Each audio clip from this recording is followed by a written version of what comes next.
Hello बच्चों, welcome to my class. आप लोगों ने अभी चैप्टर 1 और चैप्टर 2 पढ़ा और आज चैप्टर 3 स्टार्ट करेंगे। इसी बीच आप लोगों के एग्ज़ाम्स की फाइनल डेट्स आ चुकी हैं, तो उस हिसाब से आपने तैयारी शुरू कर दी होगी। निश्चित रूप से पहले से भी कर ही रहे होंगे। तो अभी जो डेट्स आई हैं उनके हिसाब से आपके पास थोड़ा सा और सफिशिएंट टाइम है। तो अगर आप चाहें तो अपनी प्लानिंग को थोड़ा सा हेर फेर उसमें कर सकते हैं अपनी सुविधा के अनुसार। मतलब प्लानिंग को बदल सकते हैं, किस चीज़ में हमको कितना समय देना है, उसका बंटवारा अच्छे ढंग से और हो सकता है। और कौन सी चीज़ हमको मुश्किल लग रही है उसमें हमको थोड़ा ज़्यादा समय देना है, तो उस हिसाब से प्लानिंग कर सकते हैं। प्लानिंग कभी भी हार्ड एंड फास्ट ना करें जिसको कि कैरी करने में आपको परेशानी का सामना करना पड़े। शुरू शुरू में तो उत्साह में कर लें उस तरह से, और फिर बाद में वो मुश्किल लगने लगे, नहीं हो पा रहा है। ऐसा शेड्यूल ना बना करके एक इजी गोइंग शेड्यूल बनाइए जो कि आपको अभी से लेकर के एग्ज़ाम ख़त्म होने तक उसमें आपको दिक्कत ना हो, आप उसको एंजॉय भी करें और आपकी तैयारी भी अच्छे ढंग से हो सके। दूसरी बात कि आप सैम्पल पेपर्स बना रहे होंगे, सभी बच्चे बनाते हैं। तो अगर आपने अभी तक बनाना शुरू नहीं किया है तो शुरू करते हैं। वो भी बनाने से बहुत फ़ायदे होते हैं। एक तो कि उसमें आपको ठीक ठीक आइडिया हो जाता है कितने सवाल आ रहे हैं, कैसे कैसे सवाल आएंगे, कितने ग्रुप्स हैं वगैरह वगैरह, इस तरह की बात। और दूसरे अनेक तरह के उसमें सवाल आपको मिलेंगे जो कि आपको बुक में नहीं मिलते, अपनी टेक्स्ट बुक में नहीं मिलते हैं। तो ऐसे कई सवाल मिलेंगे जो आप पहली बार देखेंगे, तो उनको सॉल्व करने के लिए आपको थोड़ा सा सोचना पड़ेगा, थिंकिंग करना पड़ेगा और दिमाग थोड़ा ज़्यादा अप्लाई करना पड़ेगा। अनदेखा सवाल है तो अगर आप ऑनेस्टली ऐसा करते हैं तो निश्चित रूप से ये आपकी जो शक्तियां हैं उनको बढ़ाएंगे, है ना, निश्चित रूप से बढ़ाएंगे। और इस तरह के अनेक सवाल जब आप करेंगे सोच सोच करके, तो आपकी बहुत प्रोग्रेस फास्ट होगी। ये बात है। तीसरे, आपको एमसीक्यू ढेर सारे मिलेंगे सैम्पल पेपर्स में, तो आपको पता चलेगा किस किस तरह के एमसीक्यू पूछे जा सकते हैं, उनका स्टाइल क्या होता है, उसके लिए हमको क्या क्या बातें जाननी ज़रूरी होती हैं ताकि हम उसका सही जवाब दे सकें। तो ये सब सारी बातें हैं। तो इसी लाइट में आप लोग तैयारी शुरू करिए और तैयारी करते रहिएगा, तो एग्ज़ाम आते आते और बहुत अच्छी तैयारी हो जाएगी। और उस समय अगर पूछा जाए कि हाउ इज़ द जोश, तो आप लोग बोलेंगे कि हाई है, तो हाई ही रहेगा, है ना, हाई रहेगा और खूब अच्छा एग्ज़ाम आप लोग देंगे। तो अभी हम लोग चैप्टर 3 स्टार्ट कर रहे हैं। इसमें आपको पता है कि इसमें केवल एक ही टॉपिक काटा गया है रिड्यूस करने के लिए, और वो है cross multiplication method of solving pair of linear equations. केवल वही काटा गया है, बाकी सारा जो कुछ भी आपकी किताब में है वो सारे टॉपिक्स आपको पढ़ने हैं और उनसे सवाल पूछे जाएंगे। तो अभी हम लोग शुरुआत करते हैं। आप लोगों ने क्लास 9 में लीनियर इक्वेशन 2 वेरिएबल का इसका स्ट्रक्चर देखा है। ये कैसा होता है, ax plus by plus c equal to 0, है ना। यहाँ पर a, b और c तीनों कॉन्स्टेंट्स हैं और x और y क्या है, वेरिएबल्स हैं। a और b को एक साथ 0 नहीं होना चाहिए, है ना। तो a, b, c are constants, real numbers.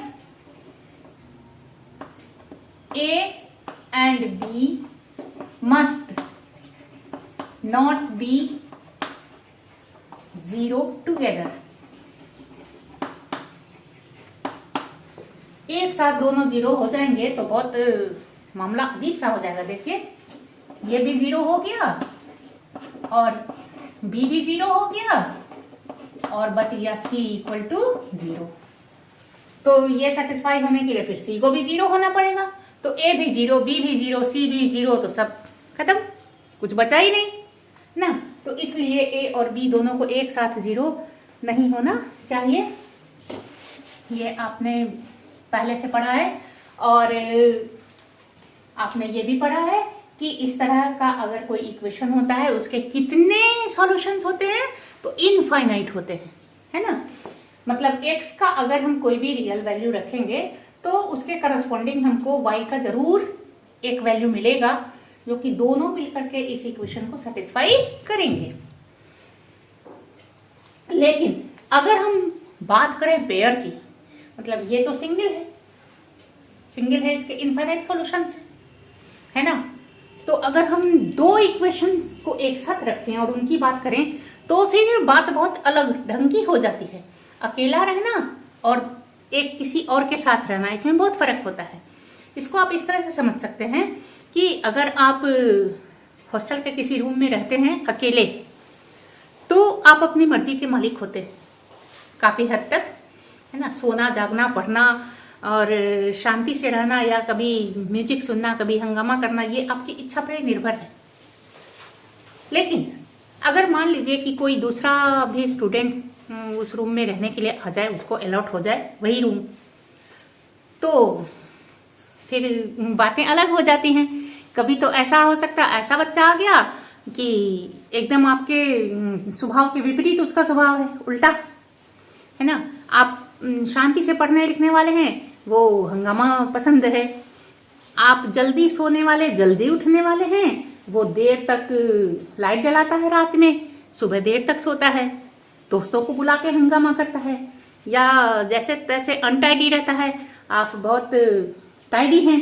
तो ये इस तरह की बातें हो सकती हैं। तो आपको अच्छा नहीं लगेगा, आपको लगेगा कि ये चला जाए इस रूम से किसी दूसरे रूम में, तो हम शांति से रहें, है ना। अब मान लीजिए कि जो बच्चा आया वो उतना भी अलग नहीं है आपसे, है ना। तो कम से कम एक आदत उसकी जरूर है जो कि आपसे मिलती है, एक आदत आपकी उससे जरूर मिलती है, एक पसंद मिलती है। तो आप सोचेंगे कि अच्छा चलो ठीक है, समझौता कर लेते हैं, साथ रह लेते हैं।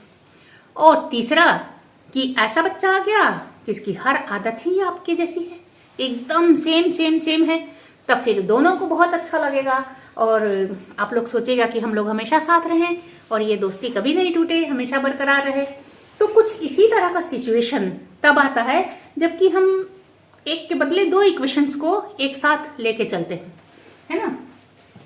और दो इक्वेशंस को, इसी तरह के दो इक्वेशंस को अगर डील करना हो तो पहले इक्वेशन के लिए 1 लगाइए सब इसमें कोफिशिएंट में, और दूसरे के लिए 2 लगाइए, a2 x b2 y और c2 इक्वल टू 0। तो ये पहले इक्वेशन को इंडिकेट करता है और ये दूसरे को करता है। तो पेयर बनाने का ये नहीं मतलब है कि एक के नीचे दूसरे को लिख दिया, पेयर बन गया, बहुत अच्छा हो गया, ये मतलब नहीं है। तो मतलब क्या है कि अगर हम पेयर बनाते हैं तो फिर हमको वही देखना पड़ता है कितना टैली कर रहा है। टैली होना जरूरी है, मिलना, कॉमन चीज मिलना जरूरी है। तो मतलब x और y, यहाँ भी x और y है, तो वैसे तो इसके इनफाइनाइट सॉल्यूशंस हैं, इसके भी इनफाइनाइट सॉल्यूशंस हैं, लेकिन आपस में कॉमन है कि नहीं है। जो वैल्यूज इसको सेटिस्फाई कर रहे हैं x और y के, वही इसको भी कर रहे हैं कि नहीं कर रहे हैं, ये देखना सबसे इंपॉर्टेंट है। अगर कर रहे हैं तब तो आगे वो हमारे काम के हैं, और नहीं कर रहे हैं तो फिर साथ में रखो या अलग रखो, एक साथ डील करो तो कोई इसका मिलेगा ही नहीं, कॉमन मिलेगा ही नहीं कुछ भी, है ना। तो ऐसे केसेस में क्या होता है कि 3 तरह की बातें हो सकती हैं। या तो हमको ऐसे इक्वेशंस मिले जिसमें कि केवल एक सॉल्यूशन हो, दैट मीन्स कि x और y का एक वैल्यू मिले, एक वैल्यू x का और एक वैल्यू y का, जो कि इस इक्वेशन को भी सेटिस्फाई करे और इस इक्वेशन को भी सेटिस्फाई करे। उसी तरह से जैसे कि एक आदत मिलती है ना, तो हम कहेंगे कि इस पेयर का एक सिंगल सॉल्यूशन है ना। और कभी ऐसा भी हो सकता है कि कुछ भी ना मिले, तो x और y का जो वैल्यू इसको सेटिस्फाई कर रहा है, जो वैल्यूज इसको सेटिस्फाई कर रहे हैं, उनमें से कोई भी इसको नहीं सेटिस्फाई करे, है ना। तो ऐसी हालत में हमको कोई भी सॉल्यूशन नहीं मिलता है। सॉल्यूशन तभी मिलेगा जबकि जो x और y के वैल्यूज हैं वो इसको भी सेटिस्फाई करें, इसको भी करें। जो वैल्यू इस इक्वेशन में फिट हो वही इसमें भी फिट हो, या जो इसमें फिट हो वही इसमें भी फिट हो, तभी हमको सॉल्यूशंस मिलेंगे। और तीसरा केस कि हर एक सॉल्यूशन ही कॉमन हो रहा है, x और y का जो जो वैल्यू इसको सेटिस्फाई कर रहा है वो सभी वैल्यूज इसको सेटिस्फाई कर रहे हैं, है ना। तो तीन तरह के केस हो सकते हैं। तो पहला केस कि अगर एक ही हमको ऐसा कॉमन वैल्यू मिलता है x y का तो सिंगल सॉल्यूशन होता है ना। तो टाइप्स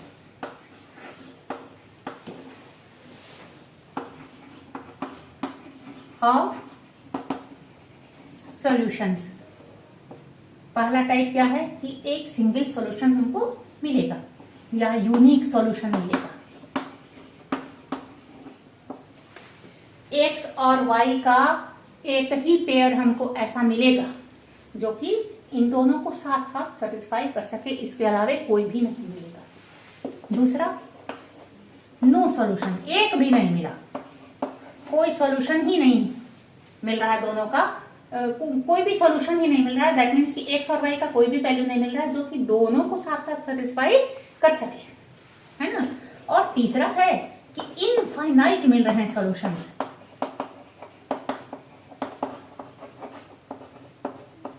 इनफाइनाइट सॉल्यूशंस या इनफाइनाइटली मेनी सॉल्यूशन, इसको ये भी कहते हैं इनफाइनाइटली मेनी सॉल्यूशंस, है ना। तो जो जो वैल्यू x और y का इसको सेटिस्फाई कर रहा है इस इक्वेशन को, वही वही इसको भी कर रहा है, एक भी अलग नहीं है उससे। तो इस तरह के इनफाइनाइट मिलते जा रहे हैं, है ना। तो तीन टाइप होते हैं सॉल्यूशंस के, और इनका जो नंबर है ये एक हो या एक भी नहीं हो या इनफाइनाइट हो, तो उसके हिसाब से हम लोग क्या कहते हैं कि अगर यूनिक सॉल्यूशन मिला या अगर इनफाइनाइट सॉल्यूशन मिले, है ना, तो दोनों हालत में हमको कॉमन सॉल्यूशंस मिल रहे हैं। तो दैट मीन्स कि, और हम खोजते भी यही हैं कि हमको कॉमन सॉल्यूशन मिले, तब हम इन दोनों इक्वेशंस को लेकर के आगे क्या करना है या आगे उसका क्या माने मतलब निकलता है वो हम सोच सकते हैं और आगे काम कर सकते हैं। लेकिन जब कॉमन ही नहीं मिलेगा तो फिर हमारे काम का नहीं है। तो अगर यूनिक सॉल्यूशन मिलता है, एक भी मिल जाए, है ना, या इनफाइनाइट सॉल्यूशंस मिलते हैं, है ना, तो दोनों ही केस में ये जो सिस्टम है ये क्या कहलाता है, ये जो इक्वेशंस का सिस्टम है ये क्या कहलाता है, कंसिस्टेंट। ठीक है, in both cases the system of given equations is called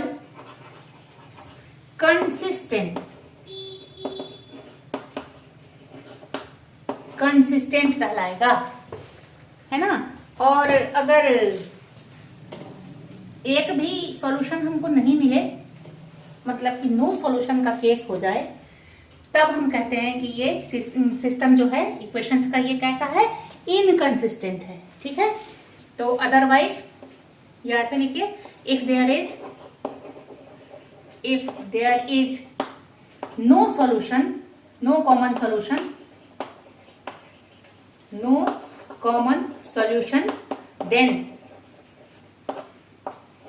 it is inconsistent, then it is inconsistent। ठीक है, तो अगर हमको एक सॉल्यूशन मिलता है या अनेक मिलते हैं, दोनों ही हालत में ये जो सिस्टम है इक्वेशंस का ये कंसिस्टेंट कहलाएगा। और अगर एक भी सॉल्यूशन नहीं मिलता है तो उस केस में सिस्टम क्या कहलाएगा, इनकंसिस्टेंट कहलाएगा। ठीक है ना।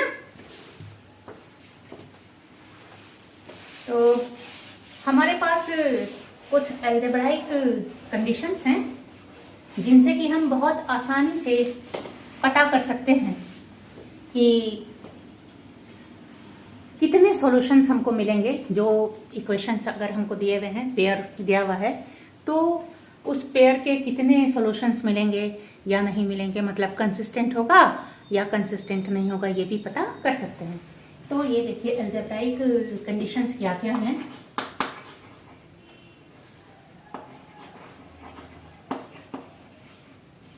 Algebraic conditions for number of solutions.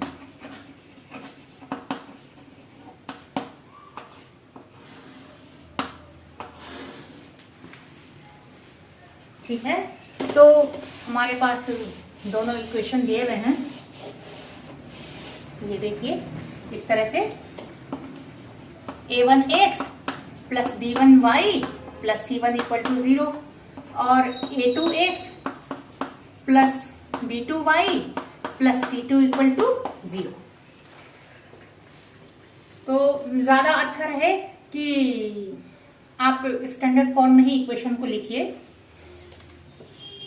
मतलब x वाला टर्म, y वाला टर्म और कांस्टेंट टर्म ये सभी LHS में ही रहे और RHS में केवल 0 रहे, ताकि साइन की गड़बड़ी ना हो पाए। कभी कभी इधर कांस्टेंट का वैल्यू इधर अगर रहता है तो फिर उसको लिखने में कभी प्लस का माइनस या माइनस का प्लस, इस तरह की गड़बड़ी हो सकती है। तो इस तरह से अगर आप लिखिएगा तो हमेशा साइन ठीक रहेगा। तो ये दोनों इक्वेशंस आपको दिए हुए हैं। तो पहला आप कोफिशिएंट्स को देखिए, दोनों इक्वेशंस में कोफिशिएंट्स को, x के कोफिशिएंट्स को, y के कोफिशिएंट्स को और कांस्टेंट्स को, है ना। तो इन्हीं पर डिपेंड करता है, इन्हीं का रचा हुआ सारा खेल है कि कितने सॉल्यूशंस हमको मिलेंगे। तो पहला हमको यूनिक सॉल्यूशन मिलेगा, मतलब सिंगल एक ही सॉल्यूशन मिलेगा। कब? जबकि A1 और A2 इन दोनों का अगर हम रेशियो निकालें, ये B1 बाई B2 के रेशियो के B1 बाई B2 के बराबर ना हो, है ना।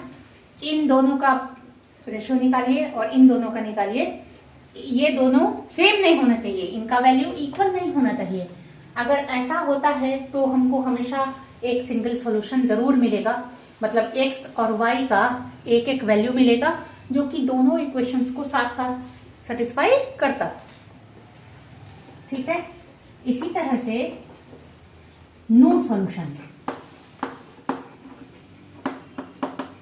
नो सॉल्यूशन, इसके लिए क्या होगा, यहाँ पर देखिए ये दोनों इक्वल नहीं है।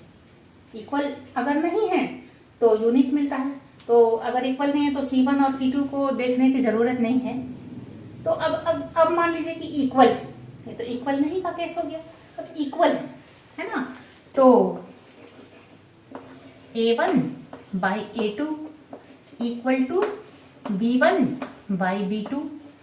अब इसके आगे देखिए तो C1 बाई C2 अगर बराबर नहीं है, A1 by A2 equal to B1 by B2 is not equal to C1 by C2। ऐसा अगर हो जाएगा तो हमको एक भी सॉल्यूशन मिलने की कोई संभावना नहीं है, है ना। तो इस केस में अगर ऐसा हमको मिलता है तो क्या हो जाएगा, इनकंसिस्टेंट हो जाएगा जो सेट ये हमको इक्वेशंस का दिया हुआ है ना। और तीसरा, इनफाइनाइट सॉल्यूशंस हमको कब मिलेंगे, इनफाइनाइट सॉल्यूशंस। यहाँ पे ये बराबर नहीं था तो अब इसको भी बराबर कर लीजिए। अगर A1 by A2 equal to B1 by B2 equal to C1 by C2, इस तरह का हो जाए केस, जो इसका वैल्यू इन दोनों के रेशियो का, है ना। तो A1 बाई A2 का जो वैल्यू वही B1 बाई B2 का और वही C1 बाई C2 का, तब ऐसी हालत में हमको इनफाइनाइट सॉल्यूशंस मिलेंगे, है ना। तो इस तरह से काफी आसानी से हम पता कर सकते हैं कि कितने सॉल्यूशंस जो हमको इक्वेशंस दिए हुए हैं, जो पेयर दिया हुआ है, उसके कितने सॉल्यूशंस होंगे। तो ये बहुत इम्पोर्टेंट है और इससे रिलेटेड कई सवाल पूछे जाते हैं एग्जाम में, छोटे छोटे से। कभी आपको 2 इक्वेशंस दे दिए जाएंगे तो ये कंसिस्टेंट है या नहीं है ये पता लगाइए, तो आप इससे चेक कर सकते हैं, चेक करके बता सकते हैं। अगर सॉल्यूशन मिलता है इस केस में, या ये केस मिलता है, या ये केस मिलता है तो कंसिस्टेंट, और ये केस मिल जाता है तो इनकंसिस्टेंट, है ना। और कभी कभी इस तरह के सवाल होते हैं कि आपको याद रहता है कि इसके इनफाइनाइट सॉल्यूशंस हैं, तो फिर किसी अननोन क्वांटिटी का वैल्यू आपको पूछा जाता है, तो वो कंडीशंस का यूज करके हम लोग निकाल सकते हैं। या नो सॉल्यूशन दिया रहे या यूनिक सॉल्यूशन दिया रहा है, तो कोई अननोन क्वांटिटी का वैल्यू आपको इक्वेशन में निकालना होता है, तब हम इनका यूज करके उसको निकालते हैं। तो अभी हम एक बहुत आसान सा एग्जाम्पल ले रहे हैं, इस तरह का भी पूछा जाता है, तो आपको पता होना चाहिए। मान लीजिए कि आपको एक कोई दिया है इक्वेशन,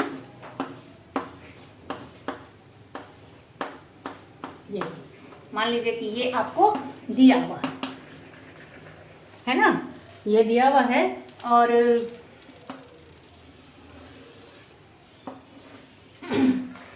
अब आपको क्या बताना है, आपको एक दूसरा इक्वेशन फॉर्म करना है।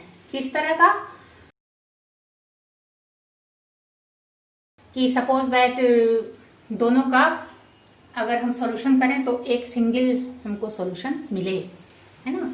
तो क्या करेंगे, फॉर पहला तीनों केस बता देंगे, आप देखिएगा। तो पहला फॉर यूनिक सॉल्यूशन,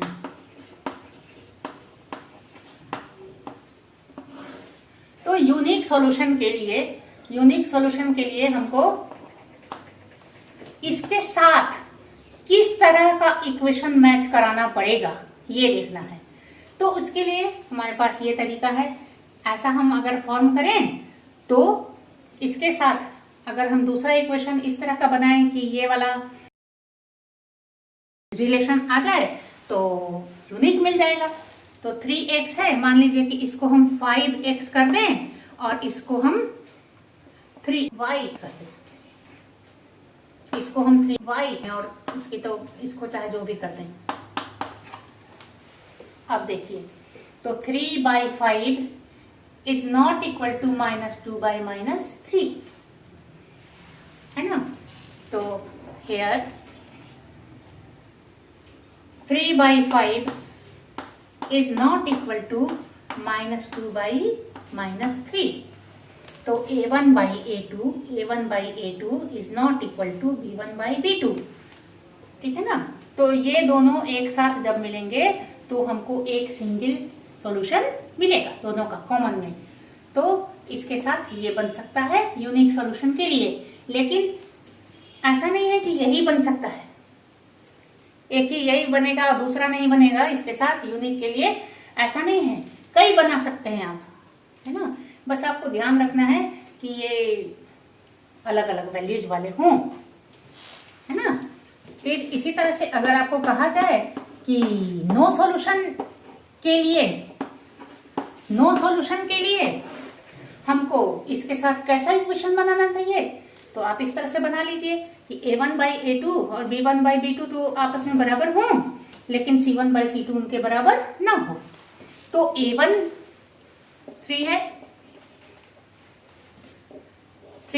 तो इसके साथ आप दूसरा बना सकते हैं, ऐसा बना सकते हैं 5x या 3x है तो 6x इसको बना दीजिए, है ना। और ये -2 है तो इसको भी डबल कर दीजिए, इसको डबल किया, इसको भी डबल कर दें तो -4, और इसको ऐसा ही छोड़ दीजिए। अब देखिए 3/6 equal to -2/-4 is not equal to 5/5, है ना।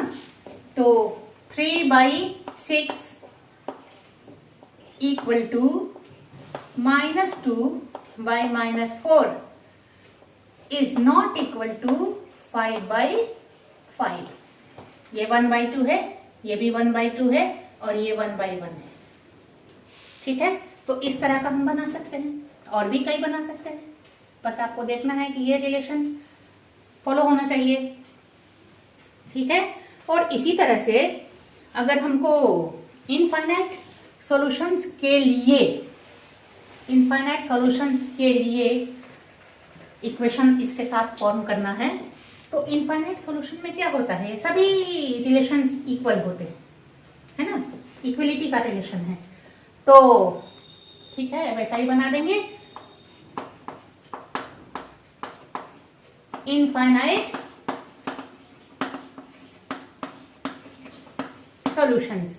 सॉल्यूशंस इसके लिए देखिए 6x माइनस 4y और प्लस 10 इक्वल टू 0।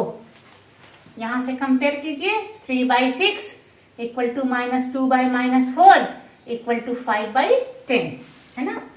तो 3/6 इक्वल टू -2/-4 और इक्वल टू 5/10, सबका वैल्यू 1/2, है ना।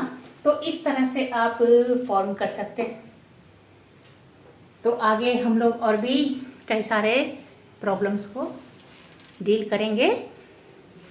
आज यहाँ पर स्टॉप करते हैं।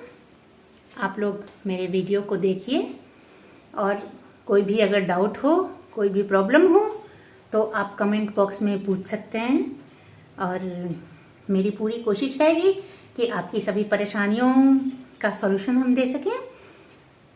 तो थैंक यू बच्चों।